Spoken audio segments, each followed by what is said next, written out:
हरे कृष्णा। राधे राधे। किशन दासी के चैनल में आप सभी प्यार प्यारे हरजी भक्तों का स्वागत है। और आप सब कैसे हो? कान्हा जी की कृपा से आप सब ठीक होंगे।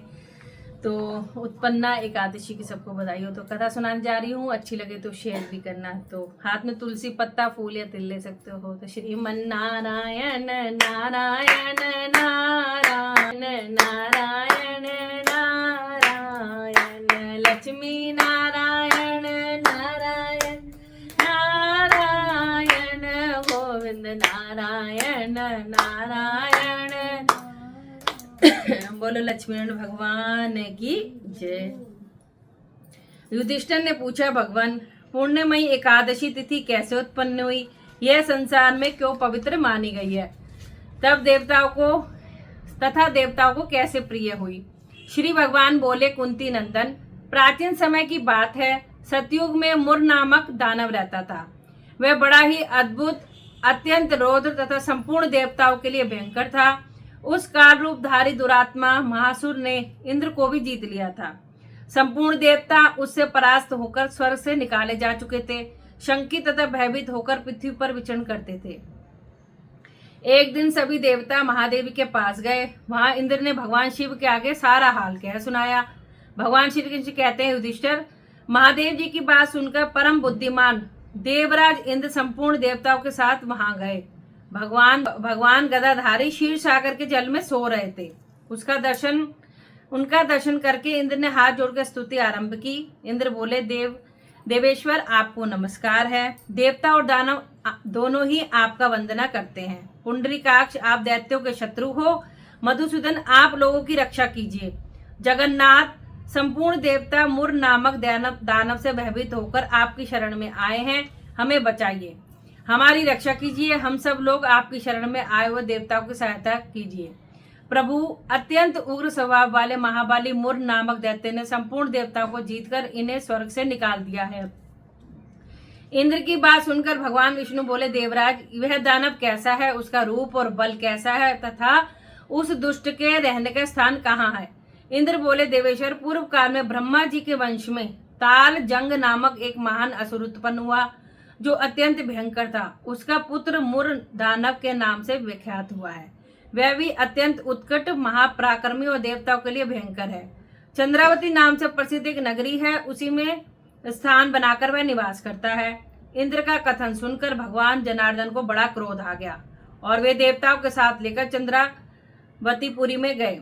देवताओं ने देखा दैत्यराज बारंबार गर्जना कर रहा है। उसे परास्त होकर संपूर्ण देवता 10 दिशाओं में भाग गए। अब वह दानव भगवान विष्णु को देखकर बोला, खड़ा रह, खड़ा रह। उसकी ललकार सुनकर भगवान ने नेत्र क्रोध से लाल कर दिए और बोले, अरे दुराचारी दानव, मेरी इन भुजाओं को देख। यह कहकर श्री विष्णु ने अपने दिव्य बाणों से सामने आए हुए दुष्ट दानवों को मारना आरंभ कर दिया। दानव भयभीत होकर तत्पश्चात श्री विष्णु ने दैत्य सेना पर चक्र का प्रहार किया। उससे छिन्न भिन्न होकर सैकड़ों दुष्ट दानव मौत के मुख में चले गए। उसके बाद भगवान मधुसूदन बद्री का आश्रम को चले गए। वहां सिंहपति नाम की एक गुफा थी। पांडु नंदन उस गुफा में एक दरवाजा था। भगवान विष्णु उसी में सो रहे थे। दानव मुर भगवान को मार डालने के प्रयास से वह उनके पीछे लगा रहा। वहां पहुंचकर उसने भी उसी गुफा में प्रवेश किया। भगवान को सोते देख उसे बड़ा खुशी हुई। उसने सोचा, यह दानवों को भय देने वाला देवता है, अतः निसंदेह से मैं मार डालूंगा। युधिष्ठिर, दानव के इस प्रकार विचार करते ही भगवान विष्णु के शरीर से एक कन्या प्रकट हुई, जो बड़ी ही रूपवती, सौभाग्यशालिनी तथा दिव्य अस्त्र शस्त्रों से युक्त थी। वह भगवान के तेज से अंश से उत्पन्न हुई। उसका बल और पराक्रम महान था। युधिष्ठिर, दानवराज मुर ने उस कन्या को देखा। कन्या ने युद्ध का विचार करके दानव के साथ युद्ध के लिए ललकारा। युद्ध छिड़ गया। कन्या सब प्रकार की युद्ध कला में निपुण थी।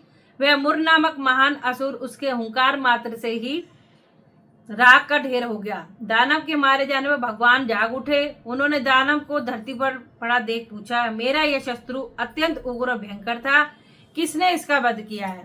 कन्या बोली, स्वामिन, आपके ही प्रसाद से मैंने इस महादैत्य का वध किया है।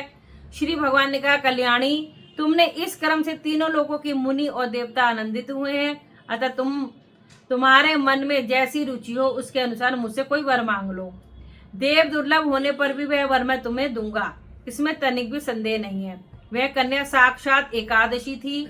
उसने कहा, प्रभु यदि आप प्रसन्न हैं तो मैं आपकी कृपा से सब तीर्थों में प्रधान, समस्त विघ्नों का नाश करने वाली तथा सब प्रकार की सिद्धि देने वाली हो जाऊं।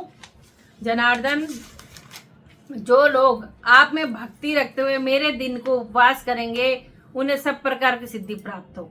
मानव जो लोग उपवास, नक्त अथवा एक भुक्त करके मेरे व्रत का पालन करेंगे उन्हें आप धन, धर्म और मोक्ष प्रदान कीजिए। श्री विष्णु बोले, कल्याणी तुम जो कुछ कहती हो वह सब पूर्ण होगा।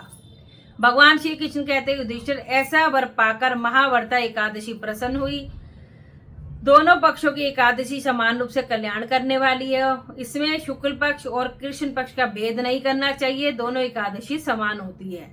यदि उदय काल में थोड़ी सी एकादशी, मध्य में पूरी और द्वादशी अंत में किंचित त्रयोदशी हो तो वह त्रिस्पर्शा एकादशी कहलाती है। वह भगवान को बहुत ही प्रिय है। यदि 30 स्पर्श एकादशी को उपवास कर लिया जाए तो 1 सहस्त्र एकादशी व्रतों का फल प्राप्त होता है तथा इसी प्रकार द्वादशी में पारण करने पर सहस्त्र गुना फल माना गया है। अष्टमी, एकादशी, षष्ठी, तृतीया और चतुर्थी ये यदि पूर्व तिथि से वृद्ध हो तो उनमें व्रत नहीं करना चाहिए।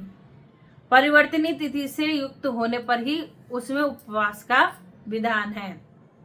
पहले दिन में और रात में भी एकादशी हो तथा दूसरे दिन केवल प्रातःकाल एवं एक दंड की एकादशी रह जाए तो पहली तिथि का परित्याग करके दूसरे दिन की द्वादशी युक्त एकादशी का उपवास करना चाहिए।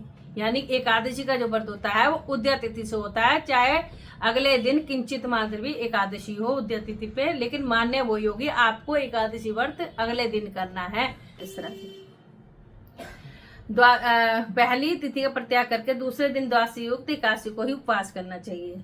यह विधि मैंने दोनों पक्षों की एकादशी की बतलाई है। जो मनुष्य एकादशी को उपवास करता है वह बैकुंठ धाम में विराजमान हो जाता है। जो मानव हर समय एकादशी के महात्म्य पाठ करता है उसे सहस्त्र गोदानों के पुण्य का फल प्राप्त होता है। निसंदेह ब्रह्म हत्या आदि पापों से मुक्त हो जाते हैं। एकादशी के समान पाप नाशक व्रत दूसरा कोई नहीं है। बोलो एकादशी महारानी की जय, उत्पन्ना एकादशी की जय। और अब सभी एकादशियों के नाम ले लेते हैं। उत्पन्ना एकादशी, मोक्षदा एकादशी, सफला एकादशी, पुत्रदा एकादशी, षटतिला एकादशी, जया एकादशी, विजया एकादशी, आमल की एकादशी, पाप मोचनी एकादशी, कामदा एकादशी, वरुथनी एकादशी, मोहिनी एकादशी, अपरा एकादशी, निर्जला एकादशी, योगिनी एकादशी, देवशयनी एकादशी, कामिका एकादशी, पुत्रदा एकादशी, अजय एकादशी, परिवर्तिनी एकादशी, इंदिरा एकादशी, पापानकुशा एकादशी, रमा एकादशी, प्रबोधनी, पद्मनी और पद्मा एकादशी। अब जो भी व्रत करना चाह रहे हैं वैसे तो वो कभी कोई भी एकादशी से व्रत शुरू कर सकते हैं, लेकिन उत्पन्ना यानी आज से ही सारी एकादशियों का शुरुआत हुई थी। अगर कोई व्रत करना चाह रहा है तो आज उत्पन्ना एकादशी से व्रत करना शुरू कर सकते हैं। ठीक है जी। आज के दिन आपको चावल नहीं खाने हैं, यानी अन्न नहीं खाना है। अगर व्रत कर रहे हैं तो आपको चावल बिल्कुल नहीं खाना, नहीं भी करे तो चावल नहीं खाना चाहिए। द्वादशी को आपको चावल का ही दान करना है, चावल का ही भोग लगाना है। आप किसी भी रूप में लगा सकते हैं। चावल को खिचड़ी है, खीर है, पुलाव है, जैसे आपका मन करे आप ऐसे भोग लगा सकते हैं। ठीक है, तो चलिए जी, राधे राधे सभी को। आशा करती हूँ कथा अच्छी लगी होगी। जय जय श्री राधे।